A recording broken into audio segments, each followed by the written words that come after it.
ওং স্থাপকায়শ্চ ধর্মস্য সর্বধর্মস্বরূপিণে অবতার বরিষ্ঠায় রামকৃষ্ণায় তে নমঃ। ঠাকুর, মা ও স্বামীজির চরণে শতকোটি প্রণাম। ঠাকুর শ্রীরামকৃষ্ণ পণ্ডিত ও সাধুদের সঙ্গে কি ধরনের ব্যবহার করতেন এবং তাদের সঙ্গে কিভাবে মিশতেন, তাই আজ পাঠ করব।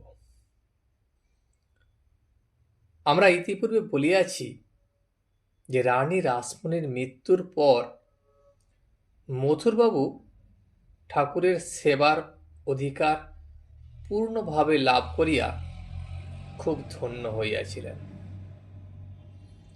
এবং দক্ষিণেশ্বর কালীবাড়িতে শ্রী শ্রী জগদম্বার সেবার কিছুমাত্র তিনি ত্রুটি রাখিতেন না। শ্রী রামকৃষ্ণগত প্রাণ মথুরামোহন ওই সেবার জন্য নিয়মিত ব্যয় করিতেও তিনি কুণ্ঠিত হওয়া তো দূরে থাকুক, অনেক সময় ঠাকুরের নির্দেশে ওই বিষয়ে তদপেক্ষা অধিক ব্যয় করিতেন। রানী রাসমণির কালীবাটির অদ্ভুত আতিথেয়তার কথা সাধু ভক্তগণ মধ্যে সর্বত্র প্রচারিত হইয়াছিল এবং তাহার জীবৎকাল হইতেই কালীবাড়ি তীর্থ পর্যটনশীল সাধু পরিব্রাজকগণের নিকটে পথিমধ্যে কয়েকদিন বিশ্রাম লাভের স্থান বিশেষ বলিয়া গণ্য হইয়া থাকিলেও এখন উহার সুনাম চারিদিকে সমধিক প্রসারিত হইয়া পড়ে এবং সর্বসম্প্রদায়ভুক্ত সাধক সাধিকাগণ ওই স্থানে উপস্থিত ও আতিথ্য গ্রহণে পরিতৃপ্ত হইয়া উহা সেবা পরিচালককে আশীর্বাদপূর্বক গন্তব্য পথে অগ্রসর হইতেন। ঠাকুর বলিতেন, এক এক সময় এক এক রকমের সাধুর ভিড় লেগে থাকত। এক সময় সন্ন্যাসী পরমহংসই যত আসতে লাগলো। পেট বৈরাগীর দল নয়, সব ভালো ভালো লোক। ঠাকুর নিজেকে দেখাইয়া বলিতেন, ঘরে দিনরাত্রি তাদের ভিড় লেগেই থাকত, আর দিবারাত্রির ব্রহ্ম ও মায়া স্বরূপ অস্থি ভাতি প্রিয় এসব বেদান্তের কথাই চলত। তিনি যুবক ভক্তগণকে আরো বলিতেন, কেশব সেনের আসবার পর থেকে তোদের মতো ইয়ং বেঙ্গলের দলই সব এখানে আসতে শুরু করেছে। আগে আগে এখানে কত যে সাধু সন্ত, ত্যাগী সন্ন্যাসী, বৈরাগী বাবাজি সব আসতো, তা তোরা কি জানবি। যখন থেকে রেল হলো তখন থেকে তারা সবার এদিকে আসে না। ঠাকুরের নিকটে একই সম্প্রদায়ের সাধককুল না আসিয়া যে সকল সম্প্রদায়ের সাধকেরাই দলে দলে আসিয়াছিলেন, সমস্ত সম্প্রদায়ের সাধুকুলই ঠাকুরের কাছে আসিতেন। তাহার কারণ তিনি তত্ত্বৎ সকল পদ দিয়ায় অগ্রসর হইয়া তত্ত্বৎ ঈশ্বরীয় ভাবে সম্যক উপলব্ধি করিয়াছিলেন এবং ওই ওই পথে সংবাদ বিশেষ রূপে বলিতে পারিতেন। প্রত্যেকেই ঠাকুরের দিব্য শঙ্কগুণে নিজ নিজ পথে অধিকতর অগ্রসর হইয়াছিলেন এবং ওই পথ দিয়া চলিলে যে কালে ঈশ্বরকে নিশ্চয়ই লাভ করিবেন, ইহাও ধ্রুব সত্যরূপে বুঝিতে পারিয়াছিলেন। দক্ষিণেশ্বরে তখন যে সাধক পণ্ডিত ঠাকুরের নিকটে আসিয়াছিলেন, তাহাদের ভিতর কেহ কেহ আবার ভক্তির অতিশয্যে ঠাকুরের নিকট হইতে দীক্ষা ও সন্ন্যাস পর্যন্ত লইয়া চলিয়া গিয়াছিলেন। তাদের মধ্যে পণ্ডিত নারায়ণ শাস্ত্রী অন্যতম। নারায়ণ শাস্ত্রী প্রাচীন যুগের নিষ্ঠাবান ব্রহ্মচারীদিগের ন্যায় গুরুগৃহে অবস্থান করিয়া একাদিক্রমে 25 বৎসর স্বাধ্যায় বা নানা শাস্ত্র পাঠ করিয়াছিলেন। 7 বৎসর কাল নবদ্বীপে থাকিয়া তিনি ন্যায়ের পাঠ সাঙ্গ করেন এবং দক্ষিণেশ্বর দর্শনে আসিয়া ঠাকুরের দর্শন লাভ করেন।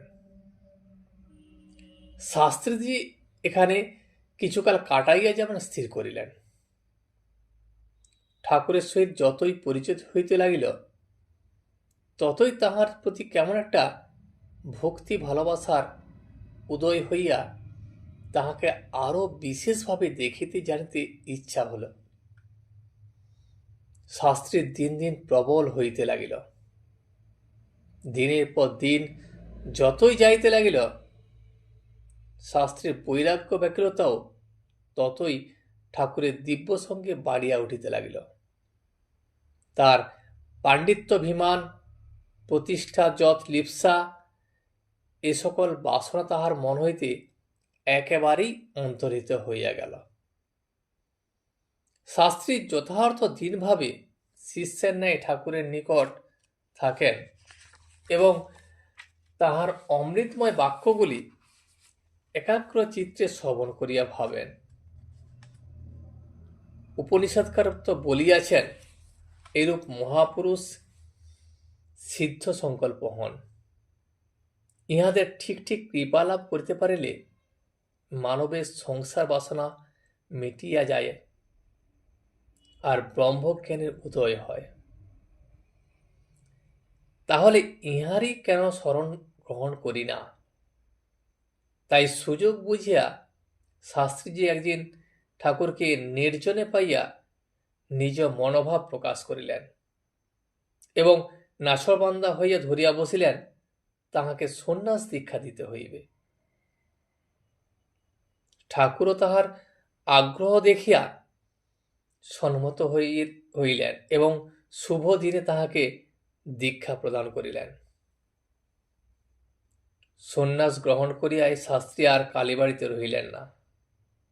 তিনি বশিষ্ঠাশ্রমে বসিয়া সিদ্ধকাম না হওয়া পর্যন্ত ব্রহ্মোপলব্ধির চেষ্টায় প্রাণপাত করিবেন বলিয়া ঠাকুরের নিকট মনোগত অভিপ্রায় জানাইলেন এবং সজল নয়নে তাহার আশীর্বাদ ভিক্ষা ও শ্রীচরণ বন্দনান্তে চিরদিনের মতো দক্ষিণেশ্বর পরিত্যাগ করিয়া চলিয়া গেলেন।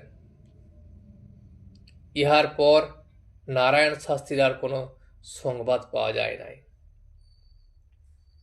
যথার্থ সাধু ও সাধু ভগবত ভক্ত যে কোনো সম্প্রদায়েরই হোক না কেন, কোন স্থানে বাস করিতেছেন শুনলেই ঠাকুর তাহাকে দর্শন করিতে যাইতেন এবং অযাচিত হইয়াও তাহার সহিত ভগবত প্রসঙ্গে কিছুকাল কাটাইয়া আসিতেন। শাস্ত্রজ্ঞ সাধক পণ্ডিতদিগের কথা শুনিলেও তিনি অনেক সময় ঐরূপ ব্যবহার করিতেন। বর্ধমান রাজসভা পণ্ডিত পদ্মলোচন, আর্য সমাজ প্রতিষ্ঠাতা স্বামী দয়ানন্দ সরস্বতী প্রমুখ অনেককে ঠাকুর ওইভাবে দর্শন করিতে গিয়াছিলেন। তন্ত্র ও ন্যায়ের রঙ্গভূমি বঙ্গে ঠাকুরের আবির্ভাবের পূর্বে বেদান্ত চর্চা বিরোধ থাকিলেও কেহ কেহ যে উহার উদার মীমাংসা সকলের অনুশীলনে আকৃষ্ট হইতেন না, তাহা নহে। পণ্ডিত পদ্মলোচন ওই ব্যক্তিগণের মধ্যে অন্যতম। ন্যায়ে ব্যুৎপত্তি লাভ করিবার পর কাশীধামে গুরুগৃহে বাস করিয়া তিনি দীর্ঘকাল বেদান্ত চর্চায় কালাতিপাত করেন। দেশে আগমনের পর বর্ধমান রাজাধিপের দ্বারা আহুত হইয়া তদীয় শোভা পণ্ডিতের পদ গ্রহণ করেন এবং তাহার সুযশ বঙ্গের সর্বত্র পরিব্যাপ্ত হয়। তখন হৃদয় বলিত, প্রথম মিলন হইতেই পণ্ডিতজি ঠাকুরকে অদ্ভুত আধ্যাত্মিক অবস্থায় উপনীত মহাপুরুষ বলিয়া ধারণা করিয়াছিলেন। ঠাকুর বলিতেন, পদ্মলোচন অত বড় পণ্ডিত হয়েও আমাকে এতটা বিশ্বাস ভক্তি করত, আর বলেছিল আমি পণ্ডিতদের ডাকিয়ে সভা করে সকলকে বলবো, তুমি ঈশ্বরাবতার, আমার কথাকে কাটতে পারে আমি দেখব। অবশ্য মথুরবাবু একসময় অন্য কারণে যত পণ্ডিতদের ডাকিয়া দক্ষিণেশ্বরে এক সভার আয়োজন করিয়াছিলেন। মথুরবাবুর আহত সভায় কিন্তু পণ্ডিতজিকে যাইতে হয় নাই। সভা আহত হইবার পূর্বেই তাহার শারীরিক অসুস্থতা বিশেষ বৃদ্ধি পায় এবং তিনি সজল নয়নে ঠাকুরের নিকট হইতে বিদায় গ্রহণ করিয়া কাশীধামে গমন করেন। শোনা যায় সেখানে অল্পকাল পরেই তাহার শরীর ত্যাগ হয়। পদ্মলোচন ভিন্ন আরও অনেক খ্যাতনামা পণ্ডিতের সহিত ঠাকুরের সময়ে সময়ে সাক্ষাৎ হইয়াছিল। আর্যমত প্রবর্তক স্বামী দয়ানন্দ সরস্বতী যখন বঙ্গদেশে বেড়াইতে আসিয়া কলকাতার উত্তরে বরানগরে স্মৃতি নামক পল্লীতে জনৈক ভদ্রলোকের উদ্যানে বাস করিতেছিলেন, তখন ঠাকুর একদিন ওই স্থানে তাহাকে দেখিতে গিয়াছিলেন। জয়নারায়ণ পণ্ডিতের সম্বন্ধে ঠাকুর বলিতেন, অত বড় পণ্ডিত, কিন্তু অহংকার ছিল না। আড়িয়াদহ নিবাসী কৃষ্ণকিশোর ভট্টাচার্যের শ্রী রামচন্দ্রের পরম ভক্তির কথা ঠাকুর অনেক সময় উল্লেখ করিতেন। পূর্বোক্ত সাধকগণ ভিন্ন ঠাকুর মহর্ষি দেবেন্দ্রনাথ, পণ্ডিত ঈশ্বরচন্দ্র বিদ্যাসাগর, কালনায় ভগবান দাস বাবাজি আরও অনেককে দেখিতে গিয়াছিলেন এবং মহর্ষির উদার ভক্তি, ঈশ্বরচন্দ্রের কর্মযোগ পরায়ণতা ও ভগবান দাস বাবাজির আধ্যাত্মিকতা দর্শনে ঠাকুর মুগ্ধ হয়েছিলেন। 1863 থেকে 1864 খ্রিস্টাব্দের কোনো এক সময়ে জটাধারী নামক জনৈক রামভক্ত বাবাজি দক্ষিণেশ্বরে আগমন করেন।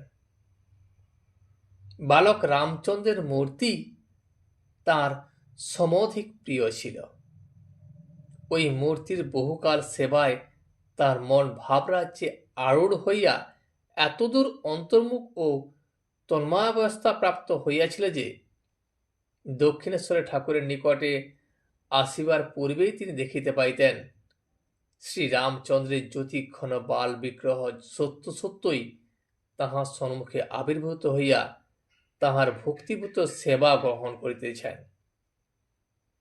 ভাবরাজ্যের অদ্বিতীয় অধীশ্বর ঠাকুরের দৃষ্টি কিন্তু তাহার প্রতি সহিত প্রথম সাক্ষাতেই স্থূল যবনিকার অন্তরাল ভেদ করিয়া অন্তরের গূঢ় রহস্য অবধারণ করিয়াছিল। ঠাকুর বলিতেন, সে বাবাজি ওই ঠাকুরটি চিরকাল সেবা করত, যেখানে যেত সঙ্গে করে তাকে নিয়ে যেত, আর যা ভিক্ষা পেত রেঁধে বেড়ে তাকে ভোগ দিত। শুধু তাই নয়, সে দেখতে পেত রামলালা সত্য সত্যই খাচ্ছে বা কোনো একটা জিনিস খেতে চাচ্ছে, বেড়াতে যেতে যাচ্ছে, আবদার করছে ইত্যাদি। আর ওই ঠাকুরটি নিয়ে সে আনন্দে বিভোর মত্ত হয়ে থাকত। অবশ্য আমিও তাকে দেখতে পেতাম। রামলালা ওই রকম সব করছে, আর রোজ সে বাবাজির কাছে 24 ঘন্টা আমি বসে থাকতাম, আর রামলালাকেও দেখত। দিনের পর দিন যত যেতে লাগলো, রামলালারও তত আমার উপর পীড়িত বাড়তে লাগলো। আমি যতক্ষণ বাবাজির কাছে থাকি ততক্ষণ সে সেখানে বেশ থাকে, খেলাধুলা করে, আর আমি যেই সেখান থেকে নিজের ঘরে চলে আসি তখন সেও আমার সঙ্গে সঙ্গে চলে আসে। দেখতুম সত্য সত্য দেখতুম, এই যেমন তোদের সব দেখছি এই রকম দেখতুম। রামলালা সঙ্গে সঙ্গে কখনো আগে কখনো পিছনে নাচতে নাচতে আসছে, কখনো বা কোলে উঠবার জন্য আবদার করছে, আবার হয়তো কখনো বা কোলে করে রয়েছি, কিছুতেই কোলে থাকবে না, কোল থেকে নেমে রোদে দৌড়াদৌড়ি করতে যাবে, কাঁটা বনে গিয়ে ফুল তুলবে, বা গঙ্গার জলে নেমে ঝাঁপায় ঝুড়বে। রামলালার এই অদ্ভুত আচরণের কথা বলতে বলতেই ঠাকুর বলিতেন, একদিন রেঁধে বেড়ে ভোগ দিতে বসে বাবাজি রামলালাকে আর দেখতেই পেত না। তখন মনে ব্যথা পেয়ে এখানে ছুটে আসতো, এসে দেখতো রামলালা ঘরে খেলা করছে। এই রকমের দিন যেতে লাগলো। সাধু এখানে অনেক দিন ছিল, কারণ রামলালা এখান ছেড়ে আর যেতে চায় না, আর সেও চিরকালের আদরের রামলালাকে ফেলে যেতে পারে না। তারপর একদিন বাবাজি হঠাৎ এসে সজল নয়নে আমাকে বললে, রামলালা আমাকে কৃপা করে প্রাণের পিপাসা মিটিয়ে যেমনভাবে দেখতে চাইতাম তেমনি করে দর্শন দিয়েছে ও বলেছে, এখান থেকে যাব না, তোমাকে ছেড়ে কিছুতেই সে যেতে চায় না। আমার আর এখন মনে কোনো দুঃখ কষ্ট নাই, তোমার কাছে ও সুখে থাকবে, আনন্দে খেলাধুলা করে, তাই দেখে আমি আনন্দে ভরপুর হয়ে যায়। এখন আমার এমনটা হয়েছে যে ওর যাতে সুখ তাতেই আমার সুখ, সেজন্য আমি এখন একে তোমার কাছে রেখে অন্যত্র যেতে পারবো, আর তোমার কাছেও সুখেই থাকবে, এই ভেবে ধ্যান করেই আমার আনন্দ হবে। এই বলে রামলালাকে আমার কাছে দিয়ে সে বিদায় গ্রহণ করলে। সেই অবধি রামলালা এখানেই রয়েছে। আজ এই পর্যন্তই। ভিডিওটি শেষ পর্যন্ত দেখার জন্য আপনাকে অসংখ্য ধন্যবাদ। ভিডিওটি যদি আপনার ভালো লেগে থাকে তাহলে একটা লাইক, কমেন্ট এবং বন্ধুর সাথে শেয়ার করে দেবেন। সাবস্ক্রাইব করে পাশে থাকা বেল আইকনটি বাজিয়ে দেবেন, যাতে আপনাদের নতুন ভিডিওগুলি সর্বপ্রথম আপনার কাছে পৌঁছে যায়। জয় শ্রী রামকৃষ্ণ, জয় শ্রী রামকৃষ্ণ, জয় শ্রী রামকৃষ্ণ।